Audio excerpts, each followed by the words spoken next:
Well, hi, everybody, and welcome to another edition of This is Manitoba. I'm Marcy Markusa, your host. And if you're here with us, reminder, we're here every week with new content throughout the summer, and we're glad you're along with us. So follow us wherever you're listening right now, whatever app you're listening on. If you are here, it means you're interested in Manitoba because that is what we're all about. And today, we're interested in where Manitobans are living. So from the riverbank to a roof, how did a Winnipeg couple find housing in a week? Today on the podcast, we're going to hear from them. Also, why landlords might just be the missing link in solving the houseless crisis in Manitoba.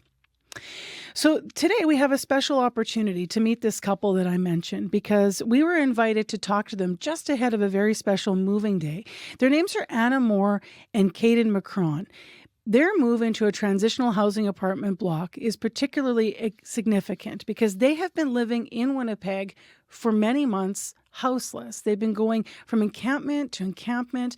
It's a huge problem in the city, and as summertime heats up, we start to see people all over the place trying to find housing. They had said they're in search of a safe place to be together. They're a couple, and they landed in Wolseley, which is a neighborhood right, of course, pretty central in the city.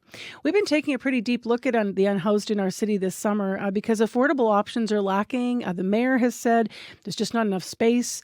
But St. Boniface Street Links invited CBC to sit down with Moar and McCron to hear their story. They were part of getting this couple a roof over their head. So they were in a tent in the Wolseley neighborhood. They were trying to get sober and have a better life.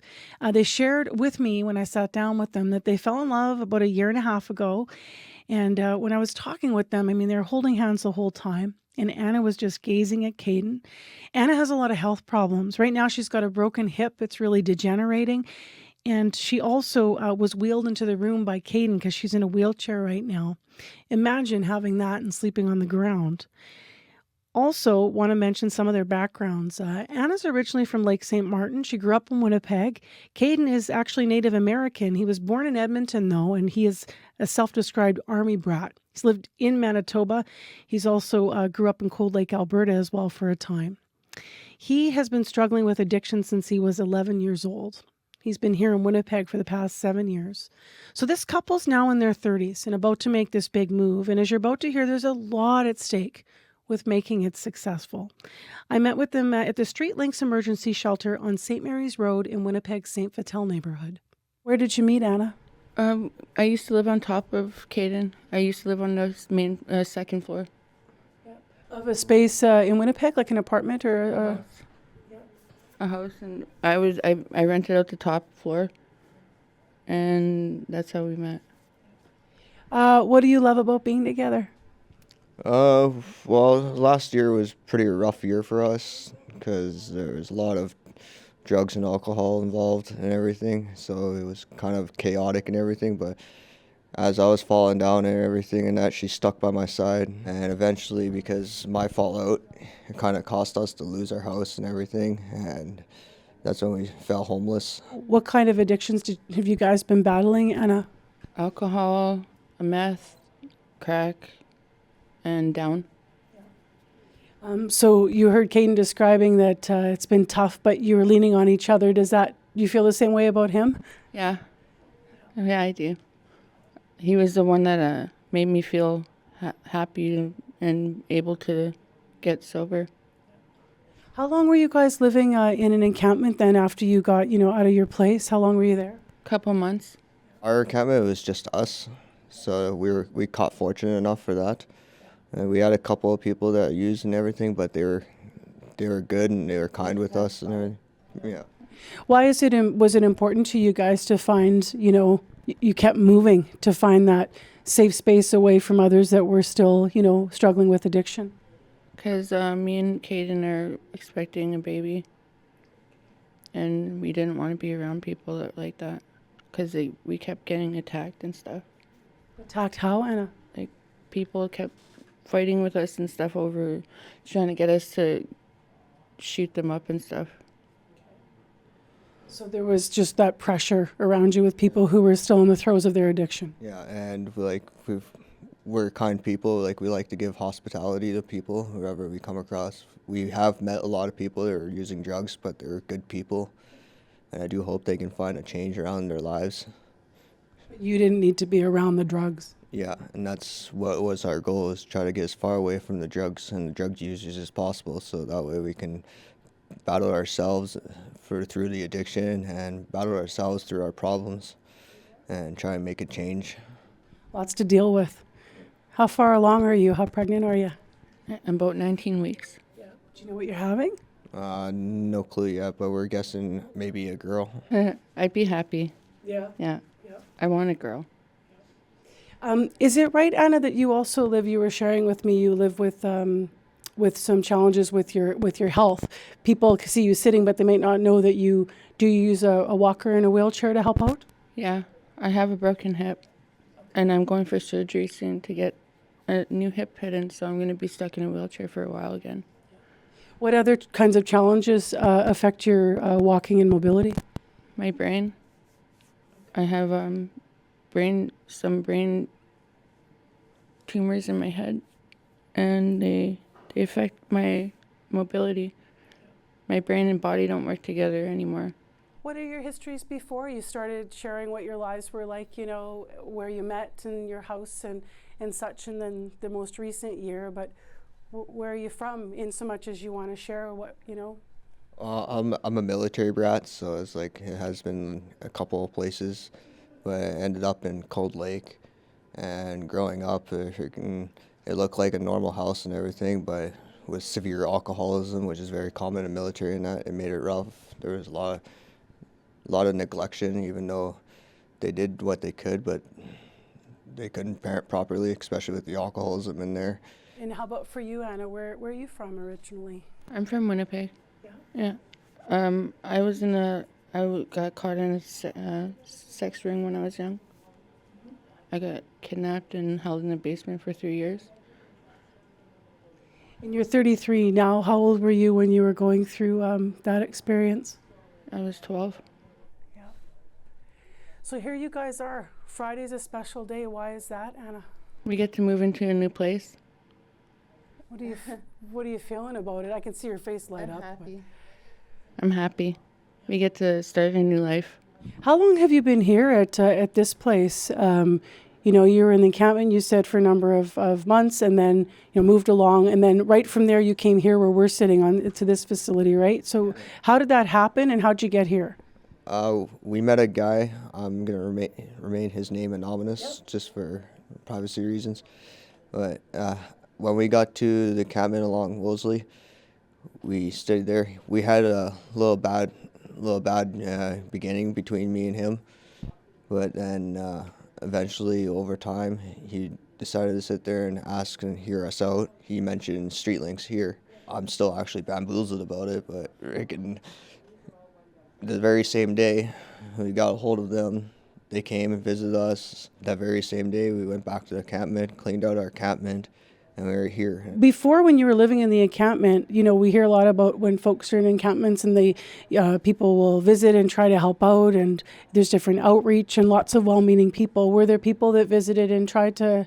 We had Main Street Project come by and drop us off sandwiches and water and stuff daily. Yeah, like they helped us apply for emergency housing and Manitoba housing, and they were trying to help us out. Like, they wanted to get us in one of their shelters and everything, but because of our situation, and their housing still has drug users in there and everything, so we kind of shut that down. How did you manage sleeping on the?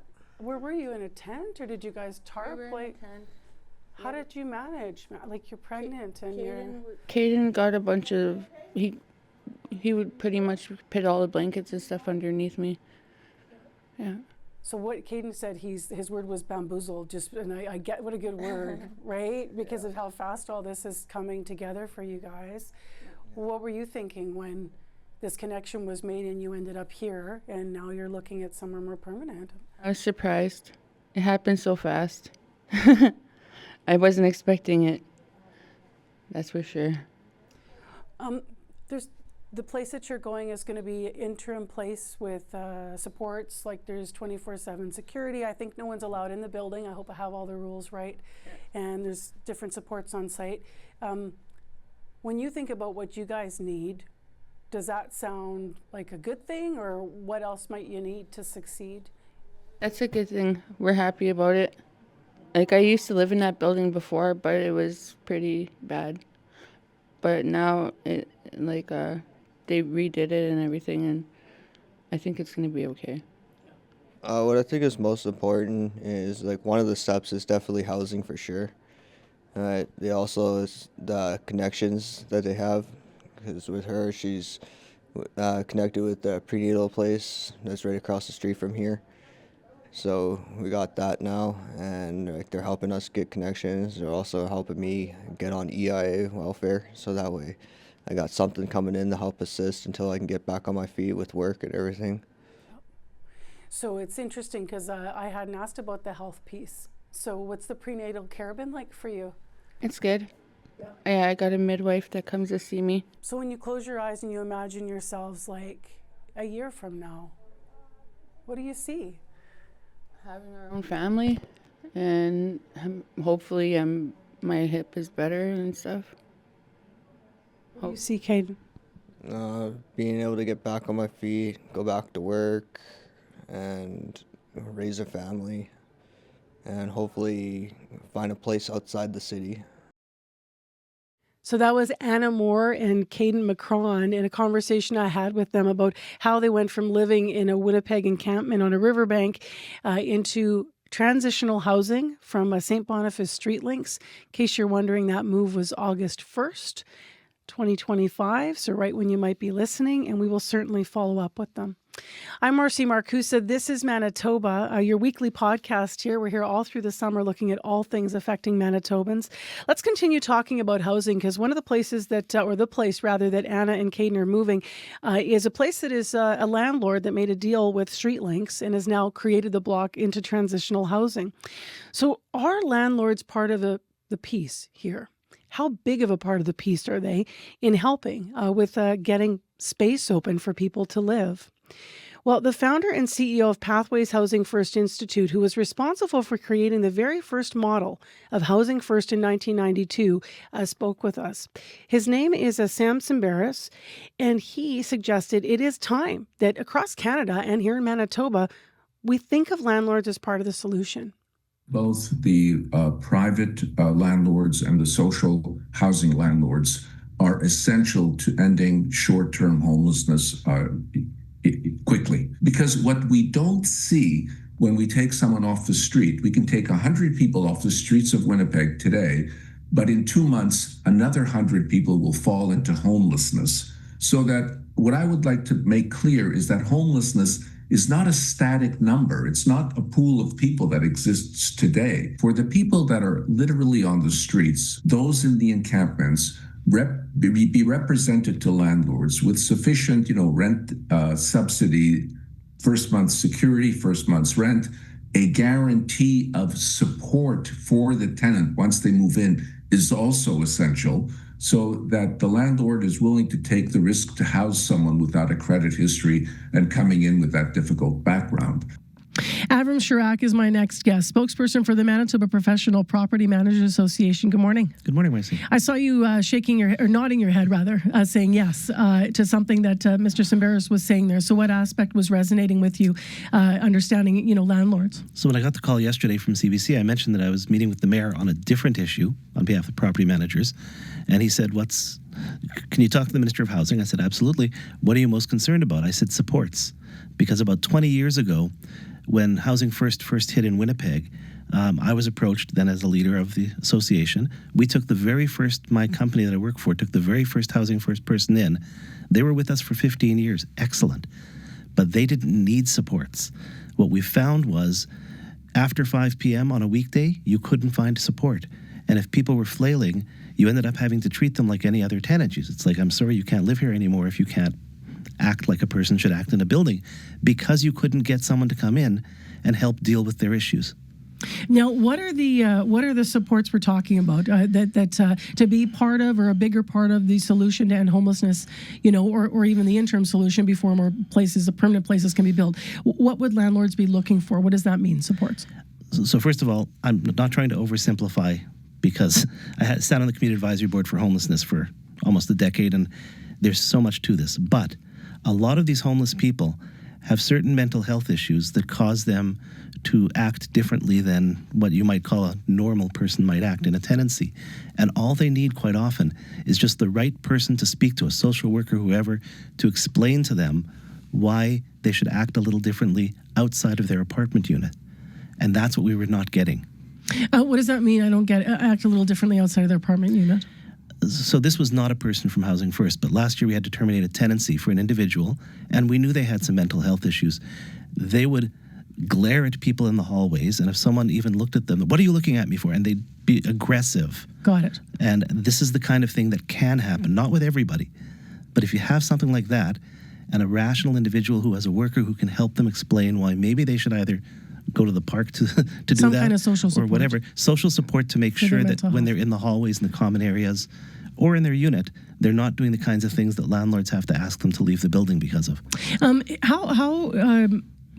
What do you hear from landlords? Do some landlords then just say, like, I'm not doing this because I don't want to deal with that, or or I'm nervous about dealing with that, or I'm worried about getting that wrong? Like, what prevents landlords from being a bigger piece of this, do you think? Well, and hopefully we'll talk to government and we'll work this through, but about 5 to 7 years after the program started being used, most of the landlords were saying to me, the larger, smaller landlords, we just can't take these people anymore. The rent is coming in, but they're damaging our property and they're disturbing our other tenants, and we'd rather take in. And as it happens, vacancy rates went down around then as well. So we'd rather take in, the double income family that seems to have a good credit history and not damaged apartments before than take a chance, even though we're nice people. The overall plan for the unhoused in this province, and the strategy that involves the city as well, is to have supports where in the new builds. So you've alluded a couple times to ongoing conversations. Do you think that that's going to be something that's going to be coming for landlords that might be willing to be part of the strategy? I certainly hope so. The mayor said to me, "Let me call Minister Smith and let her know you're calling." So next week I plan on calling her. We'll set up a meeting. 20 years ago, the province came in. They met with our association. We had about 45 members sit down with them, explain the program, and a bunch of us jumped on board. But again, the success rate was so low that people, once bitten, twice shy. The supports that you had previously, or that you would be looking for, would it be, are social workers ever attached to sort of different buildings, or would it be something that would be tenant to tenant specific, do you think? So in the past, we'd have a number, a 945 number, government number we'd call, and they'd send out what they could. It would be nice because we do deal with a few agencies, again, not Housing First agencies, child and family service types, or special needs agencies, where we have one number we call. They know who the client is, whether the person answering the phone or not is their worker. They can come deal with it. I've called at 11 o'clock at night on a weekend, one of the agencies we deal with, and said, this person's having a breakdown, please go help them. And they've gone and they've helped them. What's it like for you when, as you said, without the supports, you treat any tenant exactly the same as the other, and so you have someone who has already been facing challenges and maybe been unhoused, or you said in the past with Housing First, although that person you said didn't have problems, but you said didn't have challenges rather, but what's it like when you do have to evict someone that you're trying to help in good faith, so to speak?